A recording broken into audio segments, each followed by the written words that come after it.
I ain't introducing nobody today. I just had y'all on here already. Fuck that shit. But I was getting down with some Tower of Power, man. Yeah.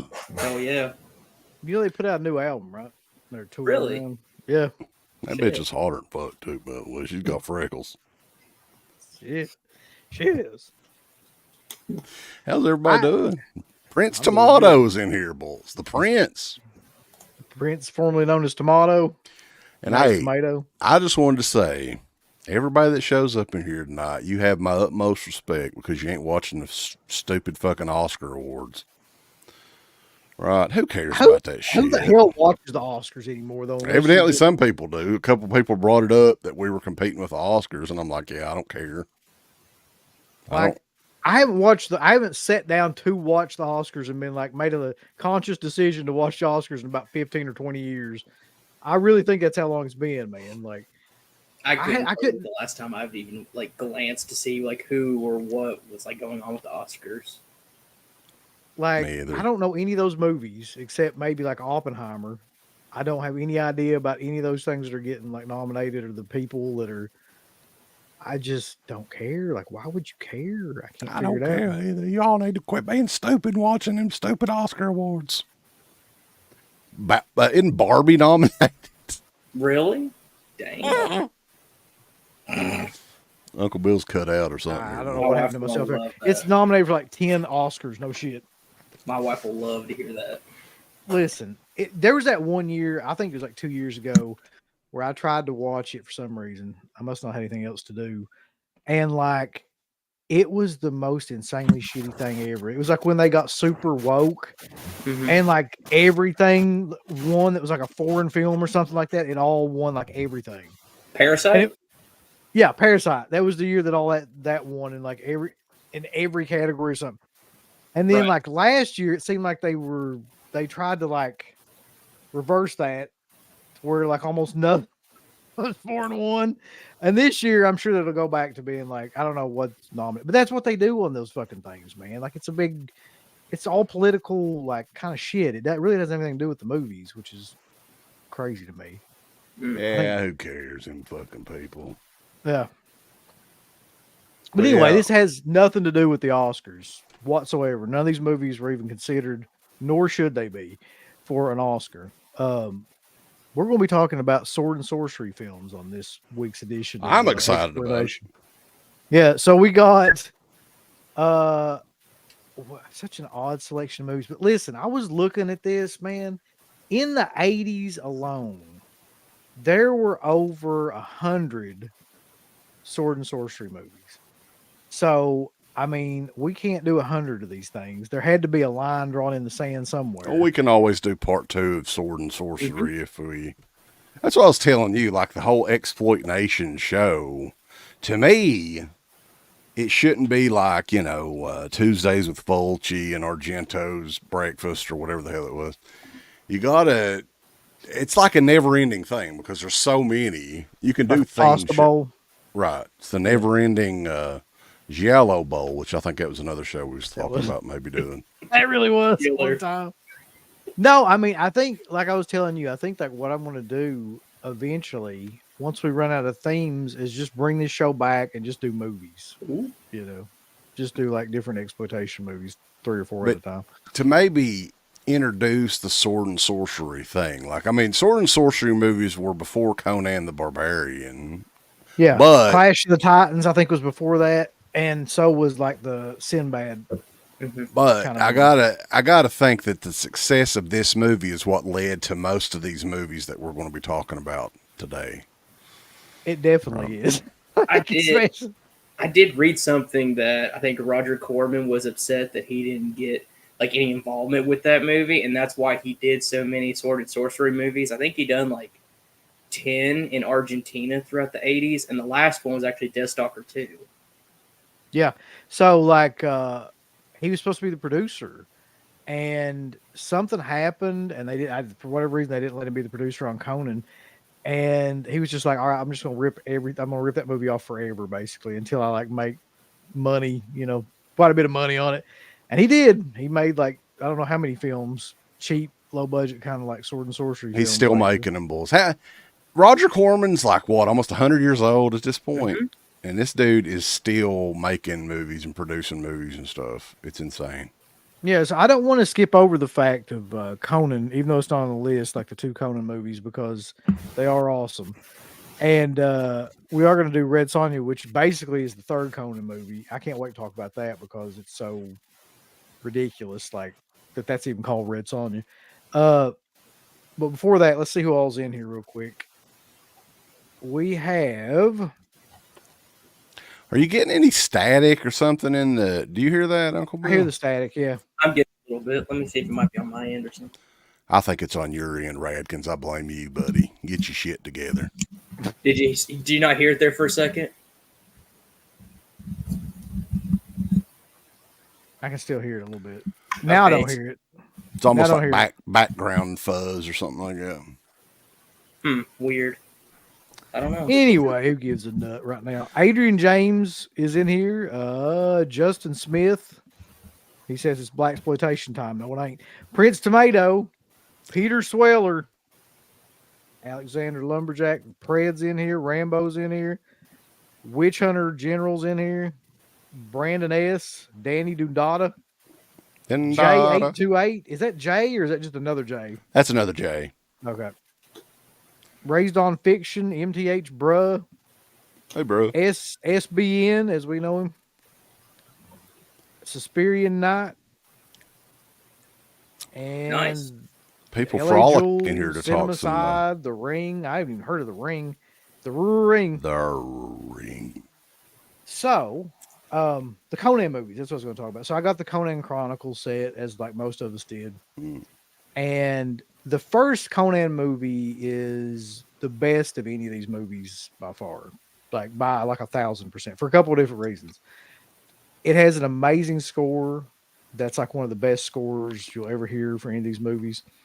It's got Arnold in it. He really didn't have to say anything, and like he plays the part really, really well. It's got the best villain of any of these, with Thulsa Doom.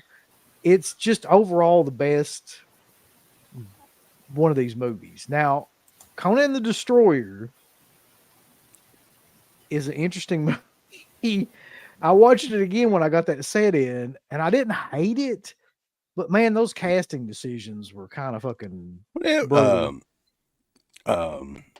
Soon after the original, what year was Conan the Destroyer? I remember the original Conan was what, like 81, 82, something like that. I want to say Conan the Destroyer was 87, but I don't know if that's right. Now, Red Sonja was 85, so it had to be okay, so Red 84 then. It was 1 year before Red Sonja. Okay. So the success of the first Conan movie, what was it? Dino De Laurentiis did all the Conan movies and Red Sonja, right? Yeah, that was the whole big deal about why Corman was so pissed off about it and everything, because he usually worked with him. Yeah. Right. So all the success, I guess, from the first Conan movie led to those other movies being pretty much, released quickly thereafter. They wanted to hurry and make money while this genre was semi, hot, if you will. So they weren't the only ones, though. So the ones that we're talking about tonight, which Beast, I don't know, are we going in like chronological order when they came out? Or? Yeah, I feel like that's the best way to do it, really. So that would put Beastmaster from 1982. Around the same, shortly thereafter from Conan. So I don't know if this one was really inspired so much by Conan or not. This one doesn't really look like it's inspired that much by Conan, but I mean, there are certain parts of it that do. This is a really weird movie, though, man. And like I was telling you before we started doing this of all these movies was the one I had the hardest time getting through. Not just because of its length. It is long. Like, it's almost 2 hours long. But it just is so... It drags in so many parts. And, like... I was telling you, like, the lead heel, the lead villain dies, and then the movie goes on for, like, another 20 minutes. Like Rip Torn, that's another thing too. What a bizarre fucking casting choice. I don't know why, but just to have him as like the lead Right. sorcerer, And- all I could think of was like the Larry Sanders Show and all like the dodgeball and the shit he was like. And he's like, yeah, his gang of thugs are like a bunch of monks, really, it looks like. Right. Yeah. And this was Coscarelli's follow-up for Phantasm. This was the very next movie that he did. So you got to think like it had to have had some buzz back in the day, and I think it was kind of successful. It was modestly successful. So on a budget of $9 million, it made $14 million. Yeah. Okay. So I mean, they gave him money. That $9 million in 1982 was a good lot of money to make like a film like that, man. And I think that they gave it to him mostly because of the success of those movies, and they really wanted to see what he could do, you know, in a studio kind of setting. I'm not sure, like, how this necessarily did, you know, how I would rate this, but he tried. Yeah, this was one that I had bought the Anchor Bay Entertainment DVD of years and years ago, but it was one of the very few that I actually sold off. And I didn't really think about it when Vinegar Syndrome had their 4K and UHD or whatever it's called, VSU, came out. I just bought it. I was like, oh shit, Beastmaster, right? And after I watched it, I kind of realized why I sold my Anchor Bay edition off, because it's not a bad movie, but it's nothing that I would rewatch that many times. It's long. It's like 2 hours, nearly 2 hours long. Yeah. Somebody by an ocean or something, Uncle Bill. My shit is on mute, so I don't know. Mine was on mute too.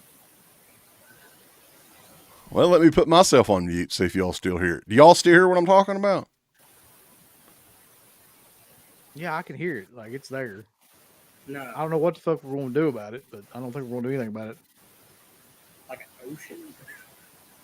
It sounds like waves. Hold on 1 second. It's gone now. Whatever the fuck. I muted anybody did. Radkins. I muted Okay. Radkins. Is it your, what are you using as the headset? Are you using the microphone on the, I can't hear you now. I've unmuted you though.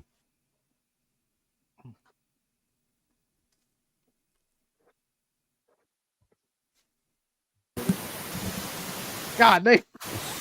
What? Yeah, we've got to get that. We've got to get that fixed because I can't think. Okay. I Let hear me that see if shit. I can fix something. I'll be back. All right. I can't pretend that I just. Yeah, we tried. We gave it a good 10 minutes of trying. It wasn't there. I can't do it, boss. I'm sorry. Ah, But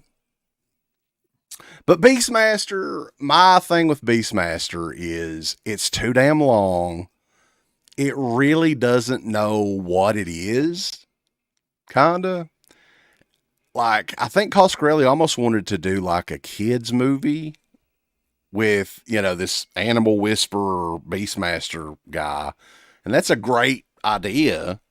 I think he was trying to get Disney to actually, get involved in the movie back in the day, which, I mean, he would have that probably makes been sense. Yeah. he would have been a multimillionaire if that would have happened. But, that didn't really work out. There is some violence and stuff in this too, and titties and animal deaths and stuff as well. So yeah, it wouldn't have worked for Disney in that regard, but they could have, I think the idea and the concept would have possibly been huge had they went further with it and had a bigger budget with it and all that. Here's the thing though, man. Like, there's no way this plot would have ever made Disney, because the plot of this movie is this guy, Rip Torn, who is, I'm trying to think of what his character's name is. He's sacrificing kids to this god named R. And that's what he's doing. He's raising kids so they get to a certain age in this camp, and then he sacrifices them to this god. I don't think Disney's gonna buy into that shit, man.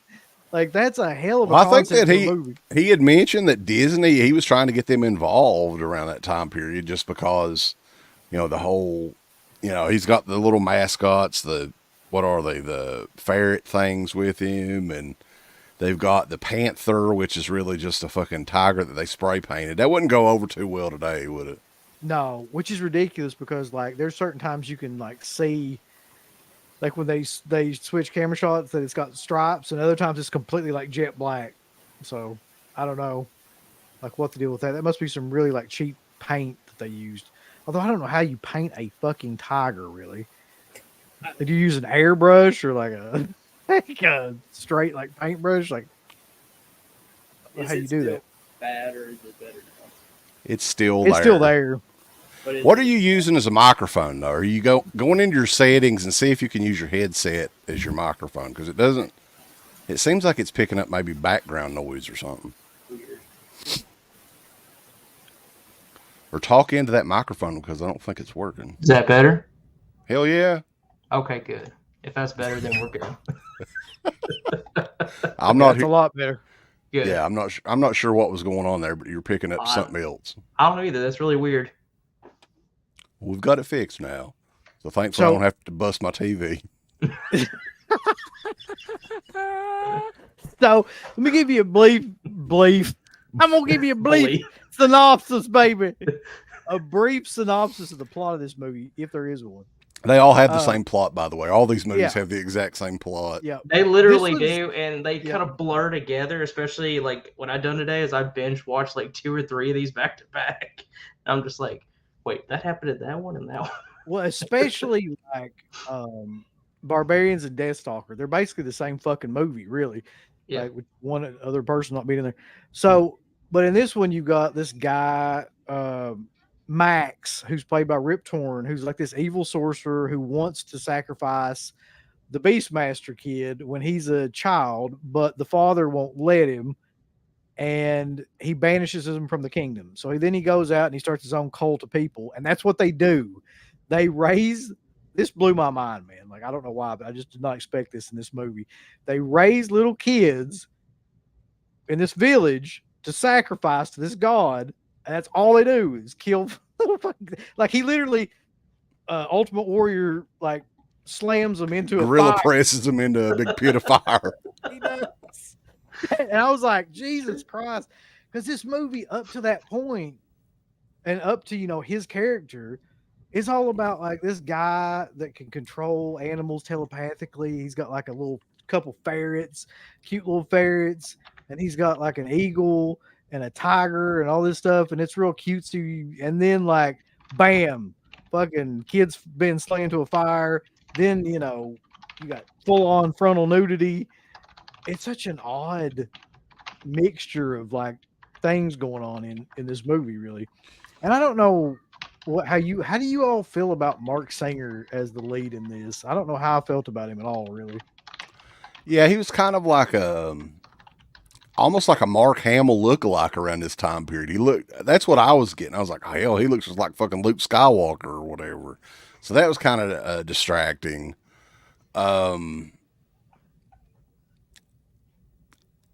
He's not the best actor, but I think for a role like that, you don't really have to be that great of an actor either. So, I mean, it wasn't that.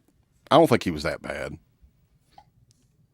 He was what I like to call serviceable, right? Like he's just kind of there. He's not anything real special. Right. As far as he went in acting, is probably where he deserved to be. Like he did the Beastmaster movies. Yeah. He did some other lower budget genre movies and shows and stuff like that, but never really, he never had a breakout role because he wasn't really that great of an actor. So I think he went as far as he could go. And did you know that? Oh, go ahead. Sorry, Reagan. I was going to say, just for me, like the highlight of that movie was honestly the 2 ferrets. Just they cracked me up. Especially like at the end. Koto and Poto? Yes. Yeah. Especially that one sacrifices himself, and then you have like the little baby ferrets out of nowhere. That's right. Oh, she cracked me up. Man. Did you know, by the way, that Mark Singer is Lori Singer's brother? Lori Singer was the chick from Footloose. I don't know if you remember Didn't know that. Damn. the main lead in Footloose. But yeah, I I knew he looked familiar though because they basically got the same head, same face, just on like a different body. Anyway, so answer me this though. Too, I don't remember Watchers 2, so that would be one that I'd probably need to rewatch. Yeah. The first shot that you see of Tanya Roberts, you see her lovely titties, which that's kind of what made her entire career. The girl had some magnificent knockers, and there was another blonde with her that had some magnificent knockers as well that just disappeared. Where in the fuck did she go? You never, they never go back. I'm convinced that she was just there for that, just to have some more titties in that scene. That's it. We just need an extra set of titties and that, and you can just disappear. We need bitch. some Get stunt out of here. titties. Get out of here. Yeah. Listen, I'm gonna tell you the truth though. This is no joke. I don't think there's anybody hotter in that time period than her. Like, I watching that back, I'm like, dear God, man, she's like insanely hot. Oh yeah. Unfortunately, passed away a few years ago. Which she was older, right? I mean, she was kind of older in this movie than you would think. I think so. It's one of those actresses it was a little bit older than you would even think. Like, she did all kinds of movies with, like the Skinamax movies with Andrew Stevens and people like that around the mid to late 90s. And then, wasn't she in That 70s Show? Wasn't that her she was in there breakout for a couple of years. Yeah.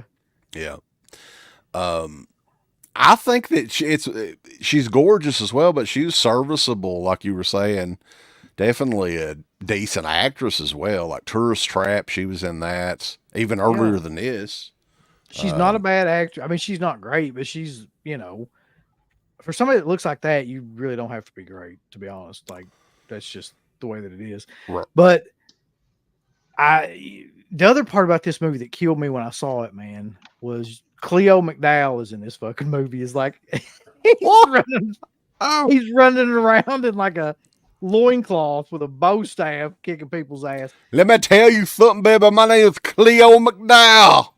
You remember from Coming to America, though? The guy that played Cleo McDowell. Yeah. He looked like Ahmed Johnson in this fucking movie, though. He did. He was jacked up. Yeah, jacked to the gill. He could have almost been like a stand-in as well for, you remember Saba Simba in the WWF back in the day? Saba Simba, God. Wasn't that Tony Atlas? Tony Atlas. Yeah. Damn. So, John Amos, though. John Amos, yeah. He's in like the second half of the movie quite a bit, I think. But this movie's too damn long, man. And Rambo's asking where we would put this in. Man, that would be a good idea for a show, maybe a Tears for Fears show on Coscarelli's career. Yeah. I don't know where I would put this. Probably somewhere in the middle, I think. I mean, it's not as bad as some of the later stuff that he's done, but like, I had a hard time getting through this movie, man. Like, I mean, I like certain aspects. Them cats are gonna find your ass no matter what. Oh, right? I know she is. Fuck, come here. I text my wife to let her in because she's crying at the door and won't shut up. Buddy, you already know better. You heartless bastard. Oh, I know. But she is such a naughty little thing. She's gonna get on the shelves and stuff before you know it. I was thinking though, like this actually had some cool scenes, and I don't know if you guys remember these scenes, but like there was the scene where the guy or the kid had the ring where the little eye was on it, so the sorcerer could watch like whatever, from Rip Torn could watch whatever like from far away. So this little ring would open up with like an eyeball in it that he could see through. Thought that was cool. It's got a scene with a bunch of like almost like dead monk looking people that kind of look like Dr. Freudstein from House by the Cemetery that are all like standing around, and this guy gets loose and they kind of like just melt him with like acid or something like that. Like they wrap him up in a cloak and just melt him with acid. And isn't there a shot though where he saves, is her name Kira or Kiri or something like that? Kiri, Tanya Roberts. Yeah. He saves her or whatever and basically wants like to get blown or whatever afterwards. Yeah, that's exactly what he does. Yeah. Come on, I saved you. I swear to God, he says something like, "I saved your life, but you owe me whatever," but this will do. And he starts like kissing her. Right. Which I'm pretty sure wouldn't go over today, brother. Vince McMahon, That's like the Vince McMahon style of You negotiating. can't do that anymore. Everybody's a bunch of pussies. Oh, that's some good shit, pal. So I'm gonna poo. why bring that up now in the middle of Beastmaster? Hey, Brock, get her to piss on a video for you, buddy. By the way, is Brock coming back? That's such a weird. He must have got cleared Fucking- somehow. No, I don't know. Last I Yeah. heard, like he's been removed from the games and everything. Last I heard. They said he was back on the roster or something Really? like that. I They heard said that. if you go on the website, he's back on there on the active roster. Brock Lesnar is, so something may have happened there. He may have gotten Wow. cleared somehow. from Wow. that. That's crazy to me. But anyway, Beastmaster. For some reason, I just have never liked this movie, and I've tried to watch it multiple times, and I never can get into it. And I don't know what it is. A lot of these other movies that are cheaper and less well made, I like better. But something about the pace, maybe, of this movie is just it bores the piss out of me. So I can't help it. But I don't know what you guys think about overall. It is a little long of a movie for my liking. I mean, for almost 2 hours, it is a little lengthy. I mean, there are some good moments in it, and stuff, but I don't know. They could have trimmed, I think, a little bit more out of that movie, and it would have been a little bit more enjoyable, in my opinion. But it's a good movie, though. I think it's a well-made movie, and Coscarelli, I mean, even though it was a $9 million movie, the look he was going for was probably a $15 to $20 million movie. And I think that, it feels like an epic type of movie like that. And it also has a little bit of almost like 80s cheese, like classic 80s cheese thrown in there as well. So it's a different sort of movie. I mean, this is one that I think TBS had on a lot back in the day. Well, do you remember the old joke? HBO stands for Hey Beastmasters on because they played it so much. Yeah. Like Or that was TBS was the Beastmaster station. Yeah. Yeah. They played these movies a lot on cable and HBO and stuff like that. So I think a lot of kids grew up with it. And there's enough fun stuff in this, but for me, a little bit too long. And the second half of the movie, it really slows down quite a bit. I think the first half of the movie is pretty damn solid. But yeah, I mean, he was just trying too hard to make that long, epic, like 10 Commandments style movie. He definitely was trying to make it epic. Yeah. The first half of the movie is just really cool because it shows him kind of collecting his arsenal of animals and shit like that. Like, he gets the ferrets and he gets the eagle and he gets the tiger and all that stuff. And then he finds Tanya Roberts and all that. But then the second half is when he goes up against the sorcerer, but then he just he kills him really quick. And then the movie goes on for a long time after that with just a bunch of bullshit. And that's the part that got me. So I don't know. That cat's glad it's in there now, Ron, but going to start breaking shit. That's kind of what cats do. That's what the canned air's for, to spray that. Scares the shit out of her. Yeah, stop it. That and water works perfectly well to get her off shit. It's I want to get up here and break some of his rackets and shit. It's going to be awesome. It's just one of them days. Yep. Break stuff. So yeah, this led to what is there? A total of 3 Beastmaster movies? Yeah. I don't think I've ever seen any of the sequels. I haven't. I think Singer's in the third one. I don't know if he's in the second one or not. He might be, but I know he's in the third one because his big face is on the cover of it. So if anybody knows if he's in part 2, I've never seen any of them and don't have really any interest to seeing them. I've not heard too much positive about them. So, but the first one, I mean, the 4K looked okay, which this is the first time I'd actually seen the movie in 4K. Finally watched it after 2 years later or whatever, after it came out. But evidently, the original camera negatives and stuff, they didn't use that. They used a 35 millimeter print or an interpositive or something like that. Yeah. But it looked pretty good. So that's that's kind of interesting. I always like hearing the stories about the actual elements and all that. He talks about it too on the commentary and everything. I watched it with the commentary on too. Talking about Coscarelli and talks about a lot of stuff with the movie, and like he actually like asks fans to help him like track it down. You know, for any kind of help or anything, because it got stored in a house. Like somebody put it in a house rather than like a warehouse or anything like that for whatever fucking reason. I'm not sure why, like some sort of mix up or something. And they don't have any idea where the prints are now. It's probably been kind of the same story as like probably Martin, thrown really. away or whatever. Yeah, I remember. No, hearing about that. from what I heard, everybody knows who has the original elements for Martin, but he ain't fucking playing ball. Yeah, now That's what I heard. they know. Yeah, Son of a bitch.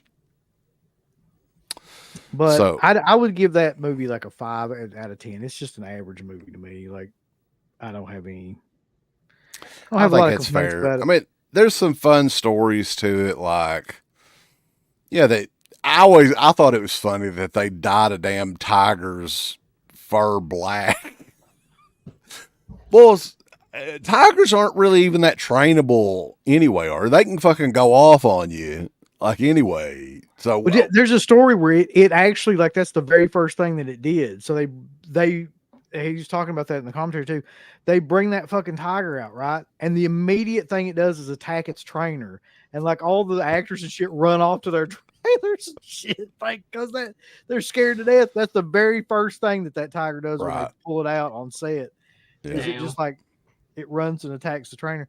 And I'm like, dude, and that's another cool thing about this too. If you watch this back, if you ever want to do this, like if you just bored as hell, that little kid is never in a shot with that tiger because he can't be because of, you know, the laws around that kind of thing. So there's a what do you have to call, like, a little person? There's a little person that's a stand-in every time you see him around the tiger. Oh wow! Which happens a lot in that You movie. can still stay dwarf, can't you? I don't know. I mean, No you can say like someone, I guess, has dwarfism because that's technically, you know, a medical condition. So I don't know. Joe Stradamus, that tiger did not die because that black died. Shut up. Yeah, I think like they wouldn't be able to do that now. That people would probably go off on them if they tried to do that today's, you know, day and age and everything, PETA and all that. But evidently, like a panther, which is what it's supposed to be, you can't train a panther. Is that right? They wanted to use panthers, but that's a tiger just painted. Yeah, you can't do anything with panthers. Like they'll just rip you to pieces. So apparently, a tiger has a little bit better of a chance. So, Beastmaster, I give it a 4 out of 10. So what would be next? Red Sonja would be next. Actually. Ooh. So, by the way, if you all want to pick this up, this is still on Vinegar Syndrome. I don't know if the slipcover is still on there. They've got a singular slipcover edition. Yeah. It's just in the standard slip style. And then this one I bought. This is the Studio Canal 4K of Red Sonja. You can get this on Orbit right now if you want to get this as well too. It's not that expensive either with this edition. That's from Studio Canal.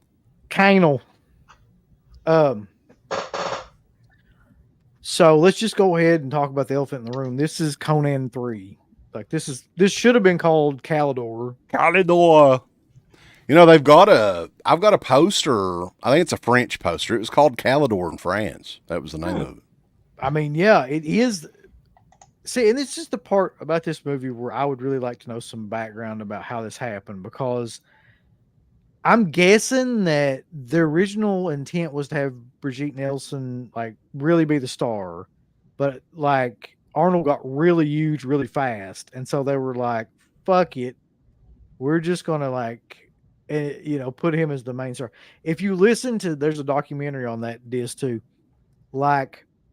They said basically they were looking at dailies of Brigitte Nielsen, in that role and everything. A lot of the producers, and they were just like, "This is awful. Just add more Arnold in." So every day they would see her performance and they were kind of like, this is not working. So they would just have him do more scenes and stuff. It wasn't originally supposed to be like that. But if you watch this movie now, it's like it is literally 70% Arnold and Well, it was 30% her. He was written in initially as like pretty much just like a cameo spot in the movie, right? He wasn't supposed to be in it very much. Right. It wasn't supposed to be anything like that. And then I think a 1 week shoot turned into like a 4 week shoot for him. And he pretty much disowned, like he broke the agreement he had with Dino De Laurentiis after this and pretty much disowned the movie and talked shit about the movie for decades. He probably still does. I don't know. Now, here's what's weird to me about this movie, though. It's not any worse, really, than Conan the Destroyer. It's really not. Like, I mean, to me, I don't know if he talked shit about Conan the Destroyer or not, but like, they're basically on the same level. If Red Sonja might be a little bit better, really. So I don't know. I don't know why he hates this movie so much. The plot of this movie is essentially the same as Beastmaster, kind of. I mean, I think Red Sonja just graduated, like an academy. What would you call it? Barbarian. No, it's a samurai guy. Samurai academy. Yeah, it is. He's like, ciao. And he's like, whatever. And there's an evil queen in this. Gadrin, played by Sandal Bergman, who's fucking hotter than hell in that outfit, man. Holy shit. My God. Good Lord. And her sister is killed or is dying or whatever. And then Kalidor finds Sonya and takes her back to her sister before she passes away. And that's how they kind of meet. Her sister, right. Janet Agron, who was in some Italian horror movies, Gates of Hell and Eaten Alive, the Lindsay Eaten Alive, right? Wasn't that Umberto Lindsay movie? And some other stuff. So she was in it. This is maybe one of her more mainstream, non-horror roles as the older sister who dies off. And then Sonya, of course, wants to avenge her sister's death and take out the evil Queen Gadrin and all of her mercenaries. And Kalidor is along the way, joining her along the way. You can't forget about Falcon and Prince Ikea. Prince Tarn, which Falcon was in. He's been in a bunch of shit, but what was his name? Paul Smith. He was in Pieces. That was another horror movie people would remember him in. He's been in all kinds of stuff though. He was Bluto, I think, in Popeye as well. Yeah, he was. Was he also in those Trinity movies? I think he was one of the guys in those movies. I'm not sure. He's dressed like some sort of Sesame Street character in this. He's got a big old bone. Those two are goofy as fuck. Yeah, his weapon in this one is a fucking gigantic bone. Yeah, he's got a little mini. This is killer too. He gives little Ernie Reyes Jr. like a little mini bone to take with him. It's like a smaller version of that. Oh my God. Yeah, it's like a bone you get out of a fucking Swanson TV dinner or something. Yeah. I really hate that I haven't had a chance to watch this one. This is the only one I haven't watched out of all these. Sadly. You've never seen this? No, I didn't get a chance to watch it. Oh my God. It's man. okay. It's okay. Never seen it. I can't believe it. No. Well, you're a youngster, so. Right. Yeah, I was originally, of course, not going to be here. I was going to be in Austin until I got sick, so. Yeah. See. The movie is basically Conan. Really, it's the same exact plot. Like this group of people come in, sack her village, kill everybody, leave her alive, and she injures the main female and wants revenge. That's the same plot as Conan, really. And then, but there's this sphere thing that's there's this whole subplot about this sphere thing that they steal from them that basically has the power to destroy worlds or something like that, and it is driven by light. The more light it gets, the more powerful it is. So she keeps in a room with a bunch of candles and stuff like that. And she's always messing with it. Of course, she's got a sorcerer who I'm pretty sure he looks like the Nazi guy from. He is. Indiana Jones, is that the same guy? Yeah, it's the same guy, and his death is kind of similar too. He screams and shit, just like Raiders of the Lost Ark. Does his face melt too? Well, No, he gets like crushed. He gets crushed, but he's still doing that same scream. Yeah. Damn. This movie's a lot of fun, but it's goofy as shit. And I actually had the 4K as well that I watched, which the transfer on that is fantastic. It's amazing, but at the same time, a lot of the lower budget aspects of that stick out like a sore thumb in 4K.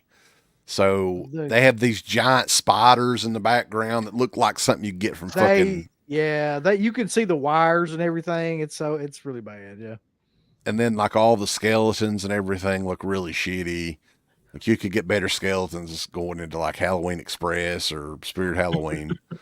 And then there's a mechanical like water beast or something that comes that goes like, you remember that where it attacked the metal, like, where he has to poke its eyes out or whatever. Yeah. We got to blind it. His accent's really, really rough in this movie too. Oh god. Like, hers is probably rougher. Like, that's the very first thing I noticed about this movie when I was watching is how bad Brigitte Nielsen is in this movie. Like, her acting is like, Arnold looks like fucking, Meryl Streep compared to like Brigitte Nielsen. Was this her first movie? How did they discover her? I think this was the first movie. I think this was the first movie, like, because Rocky would have come out. Rambo will know. Like, Rocky would have come out after this, I'm pretty sure. Rocky 4 was like, Rocky 4 may have been around the same time. I'm not sure. I think this was first, though. For some reason, I want to say that's true. And then she did. Yeah, Red Sonja was 85. Rocky 4 was 85 as well. Okay. And then she did Cobra the following year. So Beverly Hills Cop 2 would have been what? The following year in 87. After Cobra. Yeah. So Rocky 4, she's not really speaking a whole lot in it though, right? That's true. Yeah. That's the problem with this is she's kind of like got a lot of lines. She's the lead. And when she delivers those lines, it takes her like she almost stutters over them. She's like, we got to go to the castle. I don't know if that was the dubbing or if it was like just her, but like there's long pauses in some of the sentences that she says. It's like she's trying to grasp the English language. I don't know, but I know that Arnold was like, even his ass back there, like, you got to stab it to death in the eyes is better than like what she. What's funny is they like this thing. It looks like something from a fucking like log flume ride or whatever. Like when they take its eyeballs out, which is just big pearl looking things or whatever, that's really shitty looking. This thing just like does like I don't know what you would call it, like a crocodile roll continuously back and forth, like a damn machine, which it was, I guess. It reminded me of Universal Studios and that Jaws thing where it would just come up like at certain points. And then go right back down. Same kind of thing. Yeah, just that little monster just popped up in like certain spots in the set, you could tell. So what else to talk about? So like, this is another part about the movie that kind of like confused me. It didn't confuse me. I just kind of found it laughable too, though. Her whole thing in this movie is she doesn't need a man. Independent redheaded woman don't need no man, right? She's got the Billy Ray Cyrus mullet going on too, right? But for some reason, Calidor saves her every time, every fucking time. Like she's almost. So you're saying that she needs a man? I'm saying that the movie went against the core principle of the fucking movie, which is she didn't need a man, but she did, in fact, need a man. Because he saved her like from dying at least 4 times in this movie that I counted. So it's like, I don't. And then she's like, I'll only go to bed with a man if he can beat me in a fight or something like that. He's like, so you man, I have to kill you to fuck you. Yeah. Yeah. I'm not that kind of man. It's just it's such a bizarre, like, what would you call it? Disjointed movie. But it is fun, though. It is a fun movie, like, yeah. Because it's so goofy. Like, the little kid who's like, Ernie Reyes, who's the martial arts expert with the sword and shit, who's doing karate and stuff all over the place. Then you got Falcon with the big bone. And Arnold running around, like, just not knowing what he's doing and screaming out lines in the Arnold voice. It's just, it's a lot of like just hyper garbage fun. That's the only thing I can say about it. Well, and it was another one too that I caught this on TBS back in the day. It was on all the time. And it was one that I've got a lot of nostalgia for. To be honest with you, I've probably seen Red Sonja more than any of the Conan movies growing up just because it was always on TV, you know. Now, I do get aspects of them confused because they're so similar. For some reason, I was thinking, but this may have been Conan the Destroyer. Isn't that the one with the mirrors and stuff at the end of it or whatever? Conan the Destroyer is the one with the mirrors. Okay. Because I was thinking that maybe it was Red Sonja with the mirrors and Sandal Bergman's character. So I get the endings kind of mixed up. The ending of this one is kind of a cool, like, it's just a fight with, between her, where she's kind of like disappearing and then coming back in different spots of the castle or whatever. And eventually she just knocks her into like a lava pit. That's how it ends. For those of you who haven't seen it. Sorry about that, Reagans. That's all. But good. I mean, she's going to die. She's going to die. Yeah, all these movies, Conan. They're all the same movies.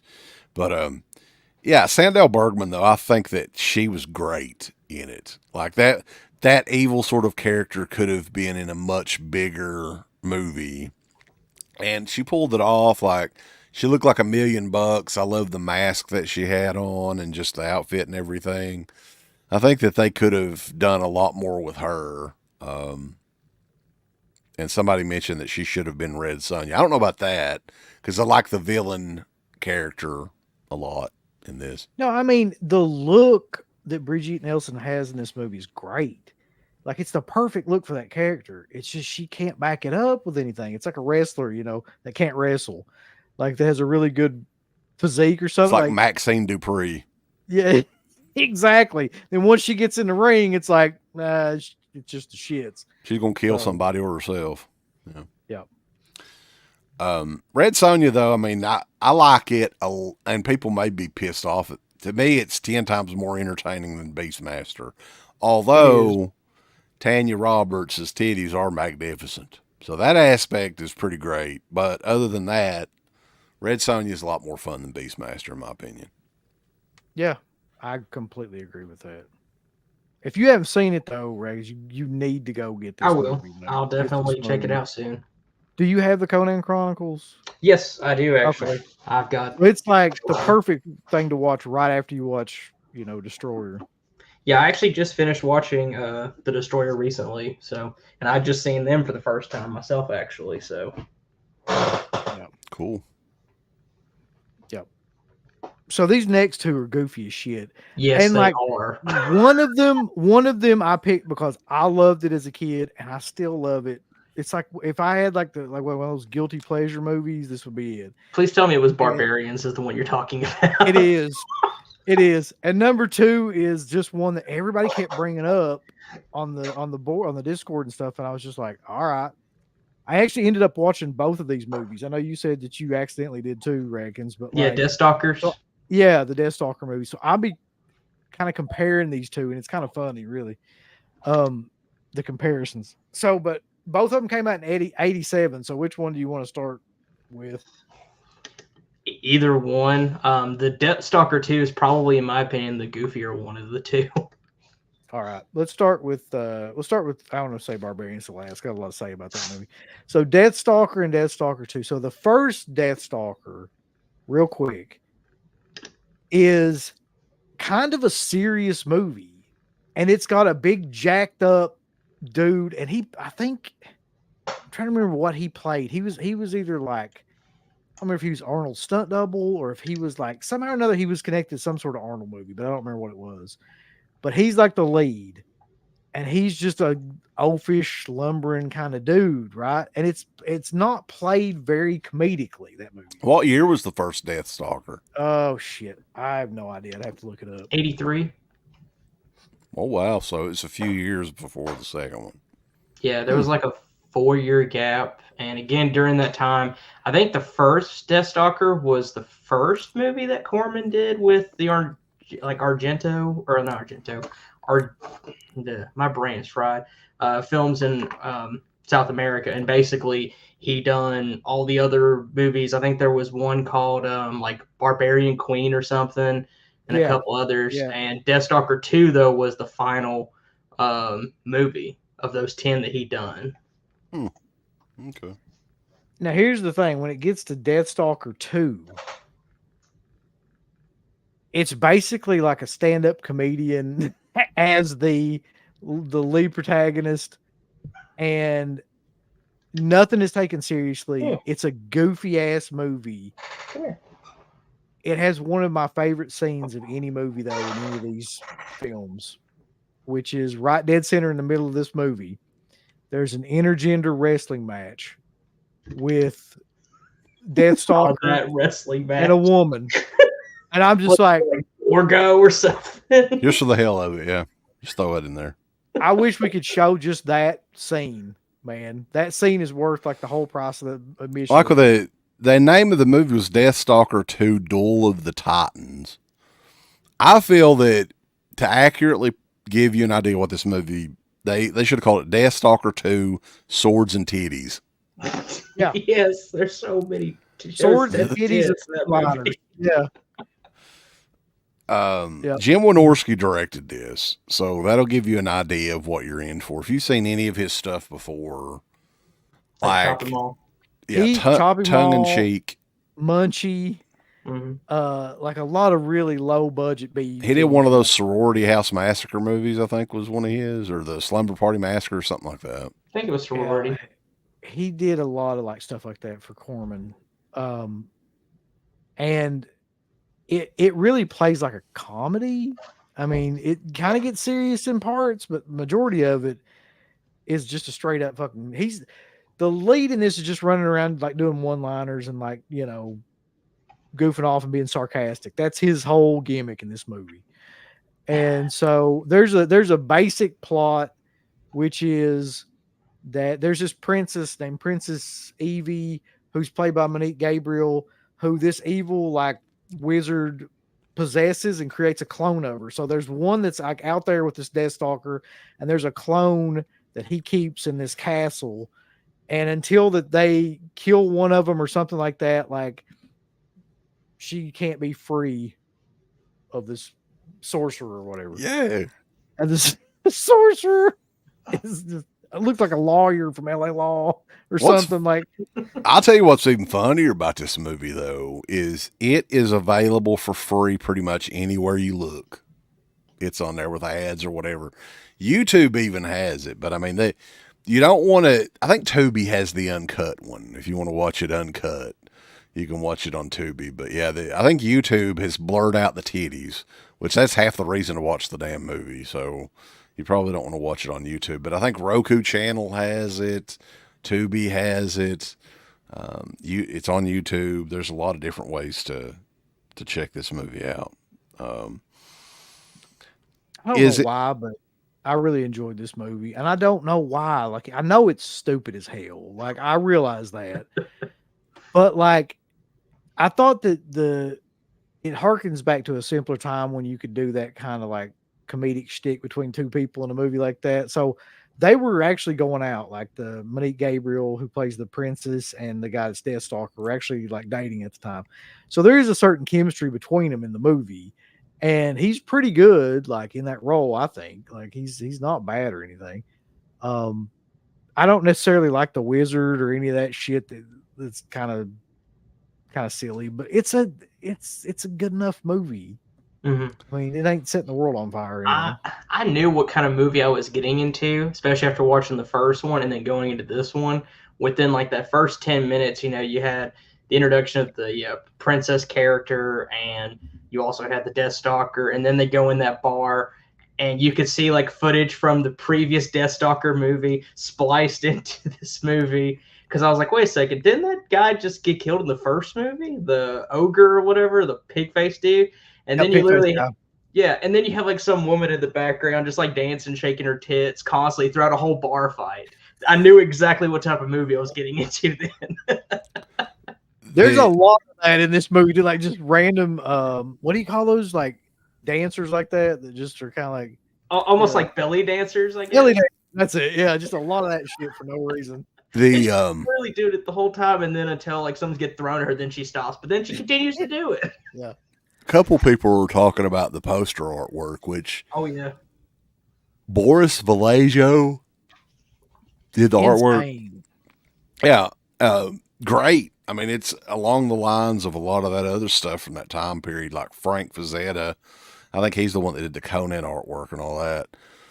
But here's the thing: this is a parody of the Sword and Sorcery movies, so the artwork, I feel is misleading. Like, I think they got a lot of people in to probably see that back in the day that were just thinking this is another Sword and Sorcery movie. Yeah, it looks legit. That poster is the best thing about this movie, by the way. That poster is like in my top 10 posters of all time. I mean, it's amazing, dude. But like, it has nothing to do with the movie whatsoever. It looks like what was that band that always did artwork like that too? Molly Hatchet. Yeah, Molly Hatchet, and there's another one too that I'm thinking of, like 80s metal band that did that. Manowar.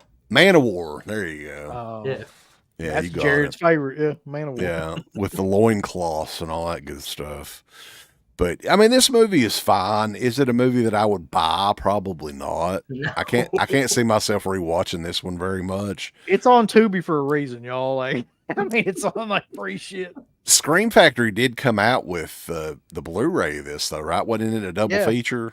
Yep, it's out, and I think somebody came out with a 4-pack that has Deathstalker, Deathstalker 2, Barbarian Queen, and something else on it. I think Shout did that as well. Shout. I think. And I didn't know that Shout actually released a double feature that had Barbarians on it as well. But that was a long time ago, I think in 2013. But Kino recently re-released it, so I need to buy that version of it. I think Kino is getting there's 4 or 5 of the Barbarian Twins movies. They're releasing all of them eventually. I think they got the rights to all of them. I'm looking forward to Think Big. That was the one. That was the other one. What about Twin Sitters, man? It has the rap song. I've never seen it. I've never seen Twin Sitters. You should look up the rap song and we should play it on here at some point. You know you're not going to get a copyright strike from something like that. No, I'd say not. That bad, huh? Well, it's just it's so obscure nobody would ever claim it. They'd be like, well, I mean, like it's that bad of like a song. Oh, like it's hilarious. Well, it's the Barbarian Brothers doing a damn rap song. You can imagine. So, but yeah, I mean, anybody that's curious about Deathstalker, like I said, you just search for it. I'm sure it's on like every sort of. It's probably on Vudu for free or whatever else. It's on Shudder. It's on Tubi. I'm sure you can find it on YouTube. You can find it somewhere to watch. It's something that they know that nobody's probably going to buy it. So they're like, oh, well, we'll put ads in it. They'll watch it for free. Now, the last one on this list, though, man, I don't know. I mark out for this movie. I don't know why. It's just such a stupid. It's gory, and it's stupid. Some of the cast in it's pretty hilarious. Yeah, the casting in it's amazing. It's Deodato, which is such an odd choice to make. It really is. Like going from House by the Edge of the Park, Cannibal Holocaust to this, I was just like, what the hell? Yeah. So Jackson Jack is asking, the Barbarian Brothers never did wrestle. That's the weird thing. I wondered about that too, yeah. Because this was like 80, this movie was 87, right during kind of the beginning peak of like the roid rage era in WWF. You would think that Vince would see these guys and go, oh, God, look how vascular. They're twins, right? I mean, yeah, it's like kind of like the perfect gimmick, isn't it? Like, they're these huge, jacked up, like twin, like basically 2 Ultimate Warriors. Yeah, how could they not use them somehow or another? So I don't know what happened. Yeah, I'm not sure on that either. I don't know if they ever had an interest in them or anything, but yeah, they never did wrestling. But yeah, they did movies. Now, I think they were locally famous for a few years before they did movies and everything. Like Garrett would probably be one that could tell us more about this because those guys are from up in the Rhode Island area, I think, or Boston or something. So they had their own gym up there and were doing like more or less like local advertisements. People knew who they were locally and everything. And they were somehow discovered to do this movie. I don't know if Diodato discovered them or what the deal is. But yeah, I think this was their debut movie. Is that correct? Yeah. Yeah, I'm pretty sure. Well, I think they were maybe they had like a bit part in something else before this. But this was like the first. This is the first starring role. Starring They role, may have yeah. had like, little bit parts here and there. I think I may have heard they were in DC Cab briefly. That's or what something I like was that. thinking. Yeah, something Yeah. like that. So, But the interesting thing though is that these big jacked up like barbarian brothers. So you would think the gimmick would be that they would be like Schwarzeneggers, like that would be their shtick. No, it's kind of like fucking slapstick. Their whole in every movie that they were in, their whole thing was like really bad. What you would call now Bad comedy. Bad comedy. Yeah, that's what they did. Which I can't figure out. well, and the interesting thing is most of this movie otherwise was played as just a straight, sword and sorcery type movie. Now, there's some goofy shit in this that's just like, I don't think that they meant for it to be goofy, but some of the costumes and everything, like the one dude that, I don't know if they gave him a name in the movie, but to me, he was the one that looked like Paul Rubens in like Drag or whatever. Like in the beginning, the really ugly looking guy with the hair and shit. Yeah, like the Oh, anorexic, like looking dude with the I kept looking at him. He was the wizard guy. Yeah. See, the wizard or whatever. And the opening scene almost looks like something from like Little House on the Prairie or whatever. They're just fucking like out there in their buggies and stuff. It's like they're a band of gypsies, or according to Wikipedia, they're a band of traveling entertainers. So basically, carnies. I guess like if they had carnies back in those days. Yeah. And you're right, like that's one of the cooler parts of it to me is like that they all were kind of like wrestlers or something. They all had their own gimmicks. Like you had the little wizard guy, you had the blonde woman, and then you had like the Barbarian Brothers were over there doing that. There was dwarves as well. Mm-hmm. Dwarves. Yep. Little There's people. that. Yep. This is exactly Conan though, really. Like because Richard Lynch, who plays Kadar in this movie, who's like the lead villain, for whatever reason, I think he's in love with Canary and he wants her, so he hijacks their traveling thing and kills a bunch of them, and then like takes the Barbarian Brothers hostage and puts them in this camp where they work really hard until they're these big jacked up guys, just like Conan. That's exactly what happened with Conan. And they got the same kind of steroids that Conan got. Yeah, they were taking, what's that called, Dexedrine or whatever, the 8 balls or whatever that stuff was. And how many bottles of baby oil did they go through in this damn movie too? Lord have mercy. They wore out the Walmart shelf for baby oil, I guarantee it.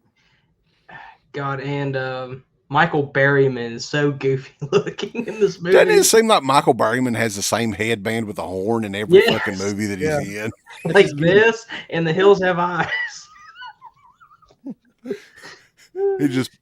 That's in his gimmick bag every time he goes to a set. I don't know, PT. I'm not an expert on steroids, clearly. So I would say Decaball or something like that. He's over here fucking expert with speed. I don't give a shit. We've got to be accurate on the type of roids they're on. But so the type of baby oil too, boys. Yeah. So they were using what kind of baby oil do you fucking? They're using Johnson and Johnson. Yeah. So they don't know that the other one exists up until like they're supposed to fight one another, and when they end up getting into a fight, like they're wearing helmets, but the helmets break off, and they see that they're twins, and then they take off and like realize what's going on and try to kill like Kadar and all of get revenge. To get revenge, so and I think they to can rescue get their Canary Canary back. Yeah, But in the middle of all this, they're basically cracking jokes the whole fucking time and just like having a grand old time and trying to get laid. That's really what's happening throughout this whole movie. George Eastman's in it, which I was like, I saw him and I was like, what Oh yeah, the hell? arm wrestling. Yeah. So was he was the guy from Anthropophagus and Absurd and all those movies. He's got like a cameo in it. I thought this movie was very well made, though. Oh yeah, It is. And it's an odd choice for Deodato, but like technically it's a beautifully made movie. I mean, there's some goofy shit in it for sure, but yeah, I could only imagine like what this movie would look like all cleaned up and in 4K or Blu-ray or whatever. I'm sure it would be great. The one brother, the Barbarian brother, always cracks me up because he always makes like that damn noise that sounds like a fucking cow just going.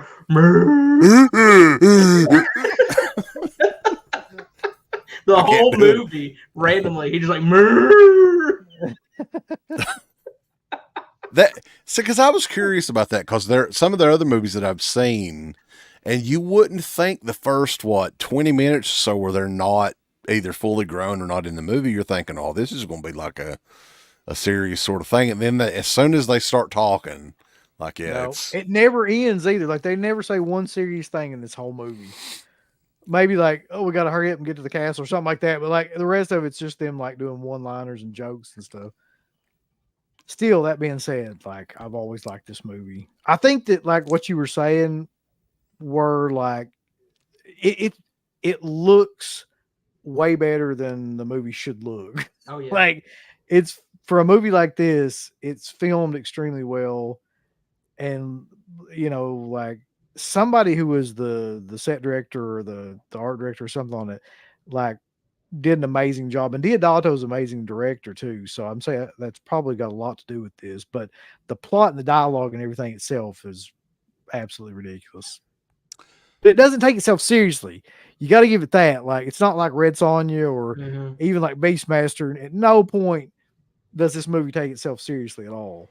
I love that scene too, like where it's like when they first like see Canary and they're trying to rescue her, and then Canary tells her, like, oh, go find the ruby at this place or whatever, and they're in this like whole den with like all these women who haven't had a man in like who knows how long since I guess Canary was captured, because Kadar is like crazy about Canary, and all of a sudden they just get attacked by the women, and they're coming out the next day, and what's that one woman that's with them? I can't remember her name. Oh yeah. I thought maybe I wrote it down here. Hold on. I know the way you're talking about those. They pick her up like she's in a prison cell kind of thing or whatever. I think it's her name, Kara. Yeah. And one of them's like literally got the other one like in a wheelbarrow, just like pulling them down the street. And it's like, hey, I've been looking for you all night. We've been looking for you too. And they just like glance at each other and just look at each other. I found it funny though that this movie had like I won't call it an orgy scene like Conan did, but it has like just a bunch of naked women scene where they just kind of stumble upon a bunch of naked women out of nowhere. Yep. And there's a scene in it too that cracked me up where like they're walking through there and he just tries to like lay down on one of them. He throws like his like hood over her and is just like, she's asleep. It's like he was doing his best Bill Cosby impression or whatever with her. I don't know, man. It's just the 80s. Yeah. Yeah, I like this movie actually. Though. It's the first time I'd seen it. I remember seeing the tape back in the day, but never renting it or anything. But yeah, I mean, this was kind of what introduced everybody to the Barbarian Brothers, and they did Think Big, Double Trouble? Double Trouble, something like that. Yeah. There was the Babysitter one, the Twin Sitters movie. I think that's all they did. I think they did 3 movies. I don't know why. Like, I don't know if they maybe left after that, or if so that seems like a really weird period of time where they became modestly like Z-level celebrities and then just disappeared. So well, they were doing these movies were not movies that were theatrical. They were like direct-to-video movies, most of them. Like I'm almost guaranteeing that Barbarians is one as well. I don't think this one got in many theaters. So that time period was really hot in probably the early to mid 90s, and then just kind of slacked off a little bit, especially for, kind of kids comedy type movies, or, comedic buddy cop movies, or whatever the hell they were doing. Mhm. That sort of thing really died, I think, towards the mid to late 90s. Yeah. So that may be what happened. So it opened. It says here it opened on 89 screens and earned a total of $800,000 in the United States. So I don't know on what kind of budget, but I got to imagine the budget was probably more than $800,000. Just You would think. looking at it. Yeah. Yeah. Very well made movie, and it does not make sense that Deodato directed it, but I'm sure at the time he was just doing whatever would pay. So, Yeah. But I enjoy movies like that for some reason. I don't know why. So that's it though, man. Fairly And got we through that just fairly a quick. little over an hour. Tanya But I Roberts wanted- was Dirk's first boner, bulls. That's, Buddy, that's I a can lot of see why. information. That scene alone in Beastmaster where she comes up out of that lake, man, that give me a boner for sure at that time period. I would have been 2, so I don't know what that would have been like. Real quick. A 2-year-old with a boner. That would be disturbing. We shouldn't probably talk about that, actually. PT says, how big are the Barbarian Brothers piss jugs? They had to be pretty big. That'd be I like would- 5 gallon. Yep. Yeah, that'd be one heavy piss jug. That's a big old pisser. Rambo says there's a 1982 video where the Barbarians did a bodybuilding training session at Disneyland. I've got to see that now. I bet that thing's that's probably worth its weight in gold, bulls, if you got that on tape.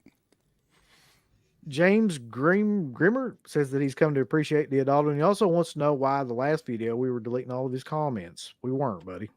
We don't delete comments here. It's not something we do. You probably in some sort of paranoid delusional state or something. What'll happen is, and I don't know if he was trying to post links and stuff like that. YouTube will not allow you to put, like, if you're including something that's got a link in it or whatever, it just won't post it. So I've seen that happen with some of my shit before. Yeah, Tanya would go on to do Sheena, which is funny because that's also a movie about a woman warrior that talks to animals or controls animals or some shit like that. But what I wanted to do here towards the end though is I looked up a list of some of the other, because there's so many of them, man. Mm-hmm. Like sword and sorcery movies, and I picked one out here that I had on VHS. You want to talk about Willow? I've got a few. I've actually pulled At- out you on the side.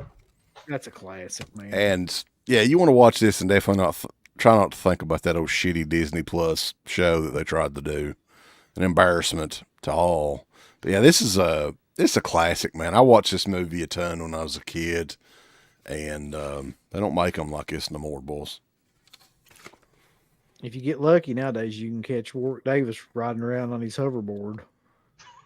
Get all Yeah, he'll say, "Give me $95, and I'll sign it." You say like he does. I love Willow too, though. I'm not gonna lie. See if you've heard of any of these, or if any of you guys have seen any of these. So, Clash of the Titans came out in '81. That was a big one. Excalibur also came out in '81. Heavy Metal, which everybody knows, Oh yeah. It's a cartoon. was a cartoon which came out in '81. Yeah. Then you've got The Sword and the Sorcerer, which is another well-known one that came out in '82. Sorceress, also in '82. Lucio Fulci's Conquest, which is crazy as all hell and like horribly filmed, but that came out in '83. Yep. Looked like it was filmed through a Coke bottle. It does. Looks like somebody's like sat in sheets. He filmed it through that or something. Let's see. The Never Ending Story. I guess that's kind of. Barbarian Queen was in '85. Lady Hawk was in '85. Legend is another one that I didn't think about. Oh yeah. With Tom Cruise and Tim Curry. Highlander. That's more of a sci-fi. I don't know. But something like that, I guess. Then you got Willow, and those were the more popular ones. What about the Lord of the Rings movies? Yeah, I guess. Like it's got Also, sorcery in it. I have to recommend Fire and Ice. Fire and Ice. Yeah. It's classic. There's another Wizards, I think, was one. Ralph Yeah. Basky. Yeah, that one I guess would be kind of considered more of a sword and sorcerer. Also Dungeon Master. Dungeon Master, Kind of, definitely, yeah. So, I mean, this is something that we could easily go back and do like another 4 movies on pretty easily for quite a while if we wanted to. But, like, yeah, I mean, I'm not, like, a lot of these movies I've never seen before, especially like the Italian knockoff ones. I haven't seen hardly any of those. But And there was a lot of those. I enjoyed the Barbarians. Oh, That yeah, was, me too. that was a pleasant surprise. Yeah, it's one of my favorites from the time period that it was on a million times on cable. So of these movies, how would you rank them? Like, 1 to 4. Like ranking all 4 of them from best to worst. Yeah, So I can't say anything about Red Sonja because I haven't seen that one myself. that's shameful, by the way. I know. Shame. I Go know. ahead, sorry. It's okay. But from the 3, I would say Barbarians, number 1. Deathstalker 2, I like the first one a lot better than I did the second one. I mean, you had just so many cheesy like one-liners, like mimicking James Bond movies, like that one bit like where the pendulum was about to come and cut him up. It's like, no, I expect you to die, like from Goldfinger. Yeah. But I would put that there. The only reason why I put Beastmaster below is just because, in my opinion, it's just too damn long. It is very But it's long. shot great, and it's got a great story, but it's just too long for me. And it's got Loco and Poco or whatever the hell their names are. Pico and Chico, yeah. For me, like Red Sonja's got to be the top of the list just because of the nostalgia factor. I understand it's not a great movie. The 4K, for anybody that watches the 4K, a lot of this stuff's going to stick out like a sore thumb now. A lot of the effects and everything, but I still hold it up there, man. Great score in that. Some good looking women in that. The evil Queen Gedrin, always thought she was sexy as hell. So I would put that at the top of the mountain. I would put number 2, I would probably put Barbarians above, and then Beastmaster in 3, and then Deathstalker 2 at 4. Yeah, you want me to give you a little bit of the score from Red Sonja because it's been stuck in my fucking head all day long. Sure. It goes like this. Oh, oh, oh, oh, oh, oh, bing. That's it. I would give the same list except reverse the order because I really didn't fucking like Beastmaster, man. So I would put Deathstalker 2, sadly, at 3, and then Beastmaster at 4. So, but of course, I would put Red Sonja at 1 too.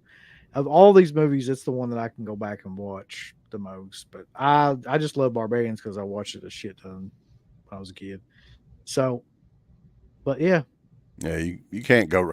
Really, any of these are fun. I mean, Beastmaster, slow as it is, you still have that magic moment with Tanya Roberts' titties and the other That's random vanilla hua that was there and gone. She showed her titties, though. So we commend her for that. But Yeah. then she just magically disappeared. We commend you for that. Yeah. We commend you for your vanilla hot titties. Thank you. Thank you, vanilla hua. Thank you. Dirk says Conan the Destroyer for me, probably nostalgia. Barbarian is better. Beastmasters is shit. Did you like Poco and Loco? We should do a cover of the Red Sonja theme. We could. Yeah, that'd be easy to do. What I always think is funny, though, and I'm watching Conan the Barbarian here on video, is Thulsa Doom. Just his look in that movie is freaking hilarious. Like, I can't. That wig. Yeah, that wig. The wig, and he's got like the no bang thing going on there. He looked like Courtney Cox from Scream. And he's got that powerful, evil voice, but he looks fucking ridiculous. Yeah. He looks so pissed off, and he's got that wig thing. God damn you, Conan. You piece of human garbage.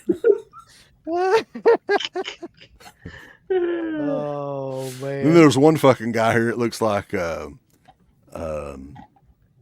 Tom Pritchard from the Heavenly Bodies. Got a snake ring. I swear to God, man. This shit. Oh shit! Tom Pritchard had that fluffy. Yeah. Yeah. Oh, holy shit. That'd be a killer fucking costume for somebody to be Thulsa Doom for That would be. Halloween. So Thulsa Doom was supposed to be the last of an ancient race, you asshole. That's why he looks like that. He's one evil motherfucker. You sound like fucking Bane. He does. I'm going to penetrate your asshole with his sword, Conan. Wow. Oh, shit.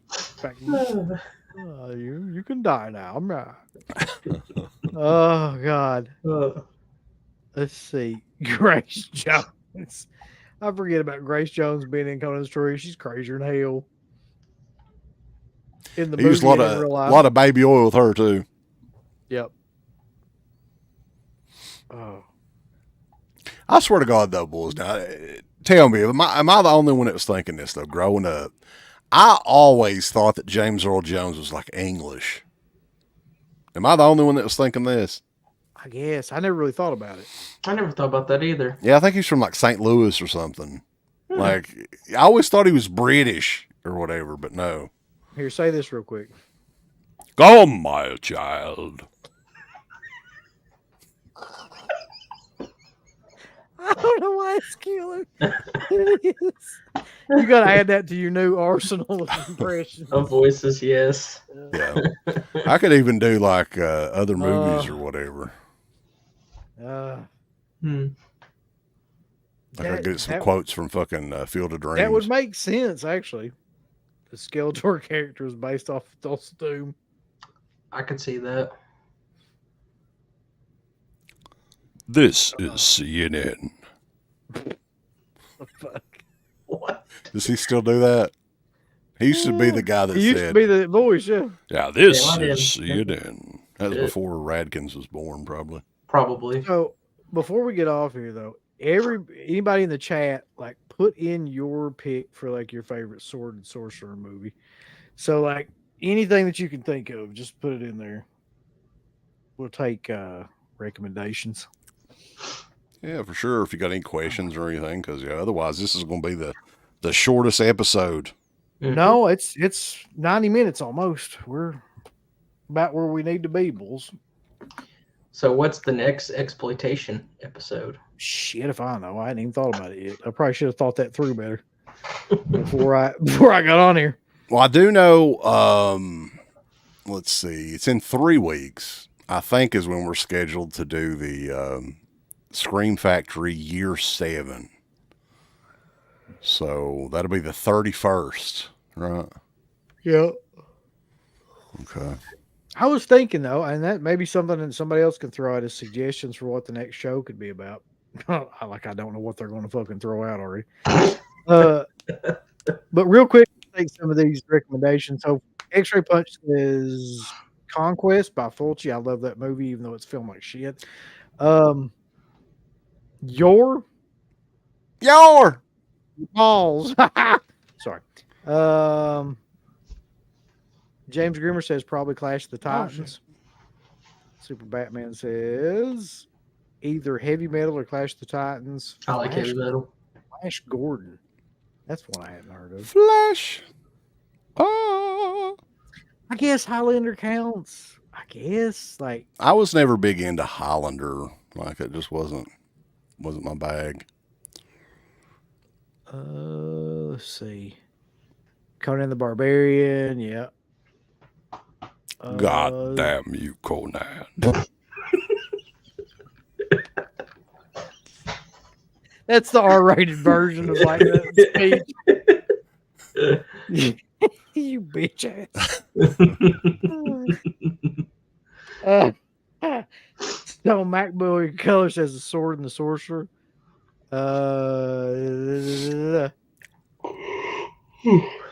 Let's see. How about post-nuke Italian films? Like, 1990, the Bronx Warriors, New Barbarian, shit like that. That's an interesting idea.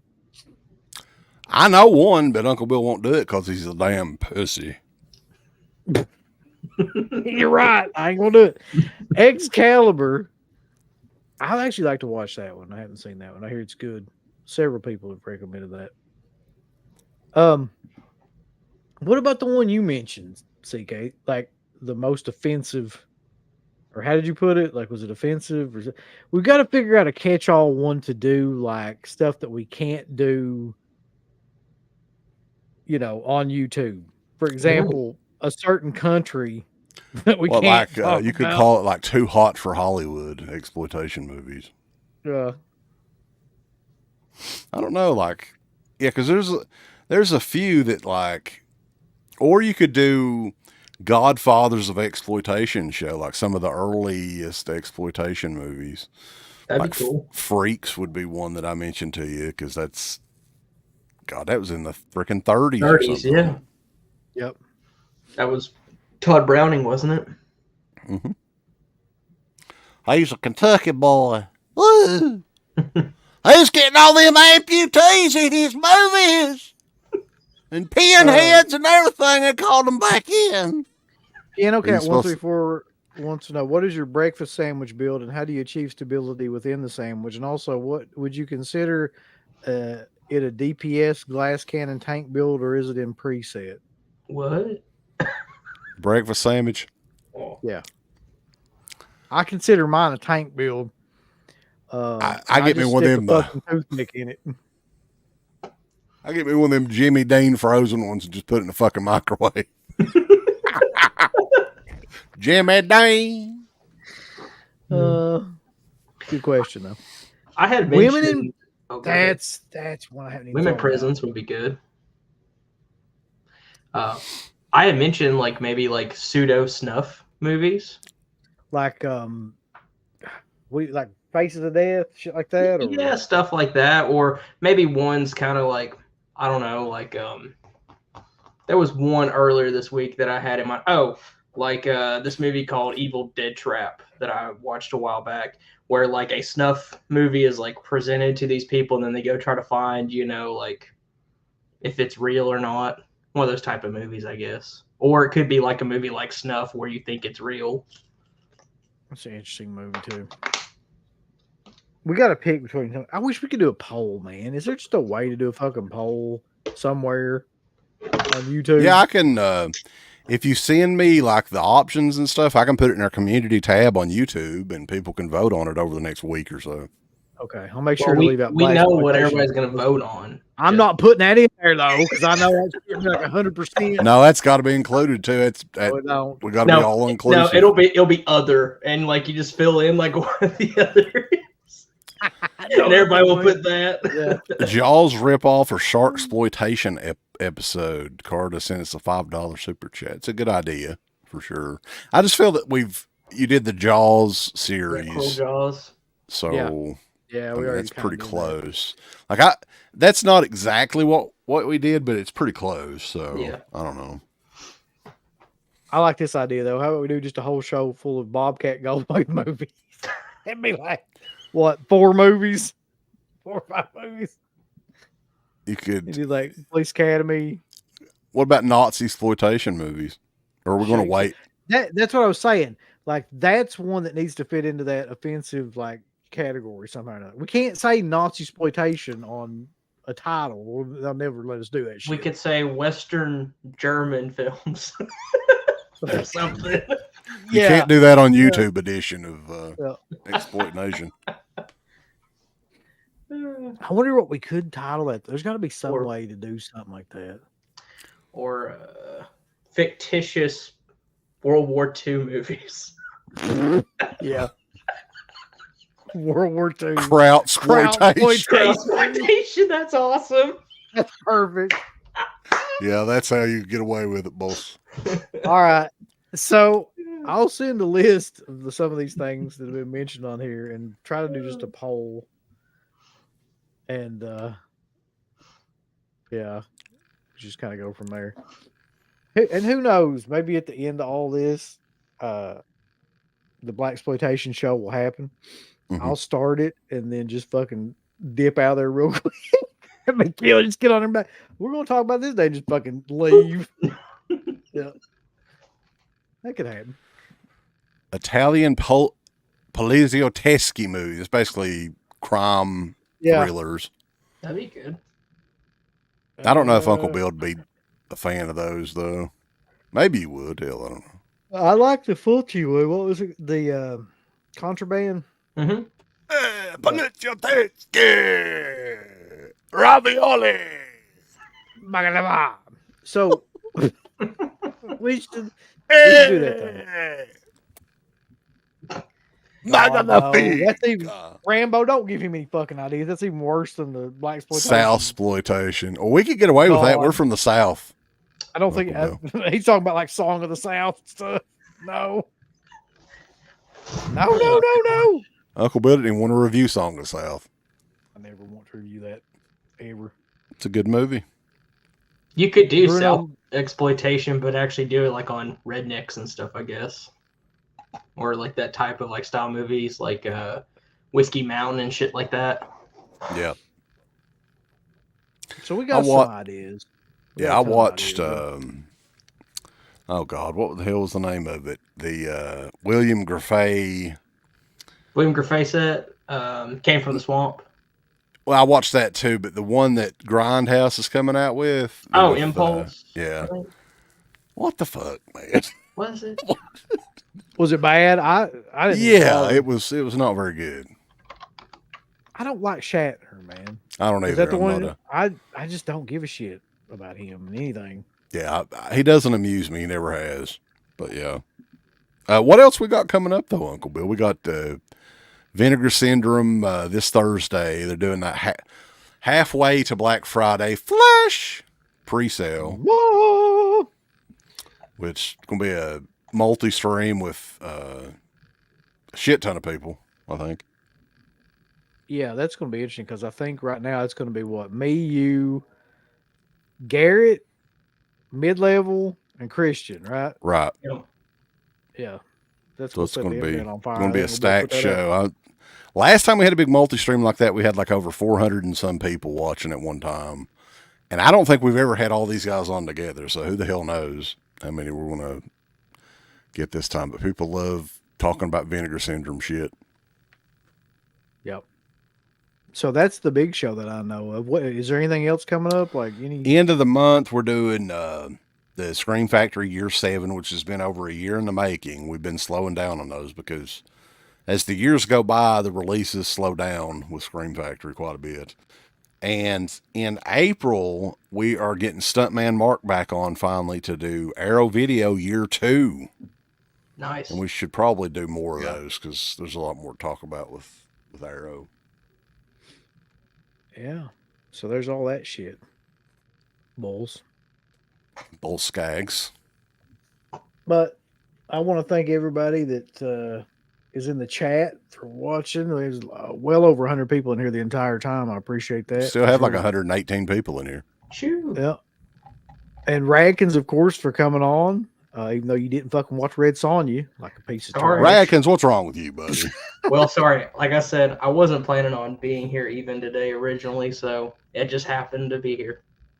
But I'm glad that you did, though. Yep. And yeah, so we'll put up that poll, send some suggestions. Hopefully he won't put blaxploitation on there. He probably will, though. We also needed to congratulate Lydia for winning the big that Ryan donated one of the Untold Story Blu-ray discs. Yeah, and this one right here. A Sealed Into the Pit DVD. We're going to be getting those out this week to you, Lydia, who, she is part of the 2.3% of female Dead Pit listeners. So tell your friends, all you female friends and stuff, maybe we can get some more.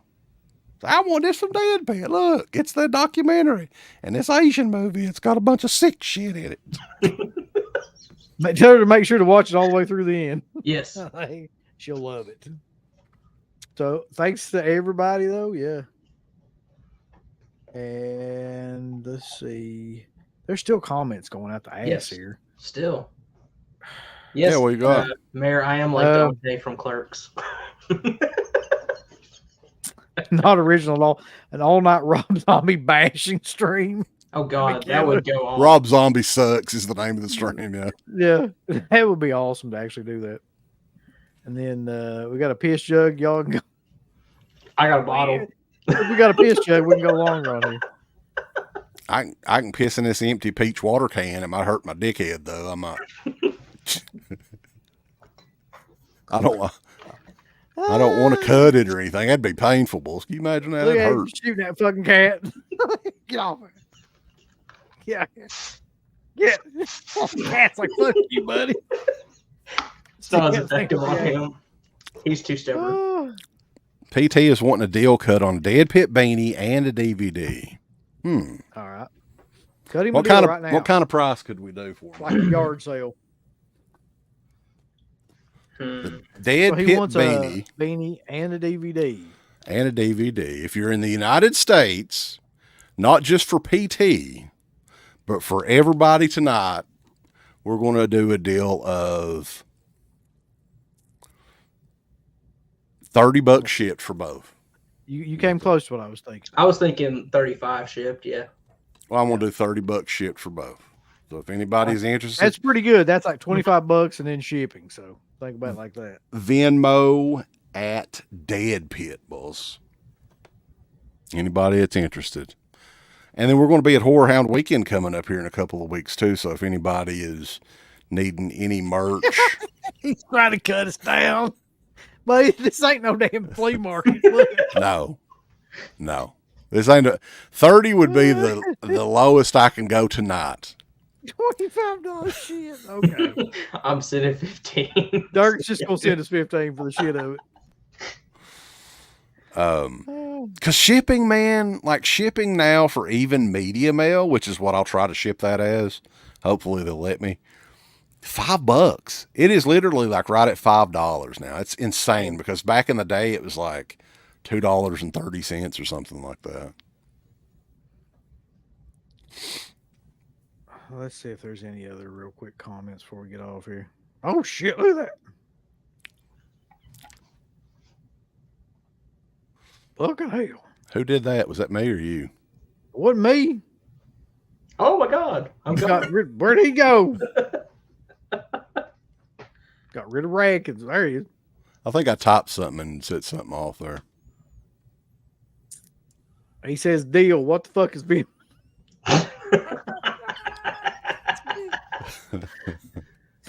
we got PayPal too, don't we? You can just do PayPal. Yeah, just shoot me a message on the PayPal thing. I guess He I wants can do to know- PayPal. Also, how much for a piss jug? I can't help you on the piss jugs, but that's somebody else's gimmick. Just go down to the local Dollar General and just get you one for $1. Yeah, or just pour you milk jug out and piss in it. There you go. That's so killer. All right, so let's get the hell off here, bulls. It's been nice. Enjoy. We'll have a poll up, see what the next one is. Don't forget, coming up on when is it? Friday is the halfway to Black Friday sale. Well, it's Thursday night Thursday into night. Friday morning, so 11:30 on Thursday. That'll be a big show coming up, and everybody on Patreon, we appreciate it. We have a free option on Patreon now for people just to keep up with what we post on there. If anybody wants to check that out and just get a little bit of a taste, baby, what you can get on DeadPitOnPatreon.com. So check that shit out. So until then, check us out on Into the Dead Pit on Instagram, deadpit.com, shop.deadpit.com, Dead Pit on Twitter and Twatter and Slaughter and Bring Your Daughter. And we'll catch y'all later. boys. MySpace. Yeah, don't forget MySpace. Don't MySpace. forget. Don't forget about the Tumblr. It still exists. Netscape Sure does. Navigator Gold Platinum Edition. AIM. See y'all. See Give us ya. a thumbs up. Off you butts. Like, subscribe, and if you subscribe, here's something else you can do. Once you subscribe, you can click the bell notification, right? And it'll notify you anytime that Dead Pit puts up new shit. Or don't. I really don't give a fuck. I want you to. I want you to. Let's keep our community growing here on YouTube. I don't like it. I don't want you to do nothing. Listen, they need to do that, pal. No, don't you dare touch it. Thumbs up. Subscribe. Click that bell. There's all kinds of wonderful shirts over at shop.deadpit.com. Simply the best horror shirts. On TeePublic, there are others, but they all suck. You can get some Dead Pit Radio shirts. You can get Last South on the left. The Hills Have Eyes.